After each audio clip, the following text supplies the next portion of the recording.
ആരോഗ്യ വകുപ്പ് പറയുന്ന ഒരു ഇതുണ്ട്, നമുക്ക് പേപ്പട്ടിയോ അല്ലെങ്കിൽ പട്ടി കടിച്ചാൽ തീർച്ചയായിട്ടും നമ്മൾ അതിനുള്ള പ്രതിവിധി എന്ന രീതിയിലാണ് നമ്മൾ അതിന്റെ വാക്സിനേഷൻ നമ്മൾ ഹോസ്പിറ്റലിൽ പോയിട്ട് അവർ പറയുന്ന ഷെഡ്യൂൾ അനുസരിച്ച് നമ്മളത് ഈ പറയുന്ന മുറിവിന് ചുറ്റും എടുക്കുന്നത്. ആ മരുന്ന് കുത്തിവെച്ച 3 കുഞ്ഞുങ്ങളാണ് മരണപ്പെട്ടത് ഈ കഴിഞ്ഞ 1 മാസം കൊണ്ട്. അതിലൊരു വളരെ ഈ കഴിഞ്ഞ റീസെന്റ് ഇന്നലെ ഒരു കുട്ടി മരിക്കുകയുണ്ടായി. അപ്പൊ അതിന്റെ അമ്മയുടെ അലമുറയായിട്ട് ഒരു കരച്ചിലുണ്ട്.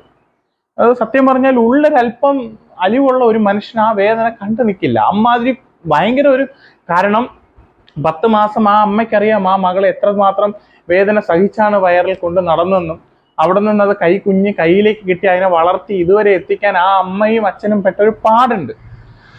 അവരതിനെ സ്നേഹിച്ച ഒരു കരുതലുണ്ട്. ആ കരുതൽ ഒരു നിമിഷം കൊണ്ട് ഈ ഒരു സാഹചര്യത്തിൽ നഷ്ടപ്പെടുമ്പോൾ അവരുടെ ഉള്ളു പൊള്ളുന്നത് അവർക്ക് മാത്രം, അവരുടെ അമ്മയ്ക്ക് മാത്രം അല്ലെങ്കിൽ ഒരു അച്ഛന് മാത്രം അറിയുന്നൊരു കാര്യമാണ്.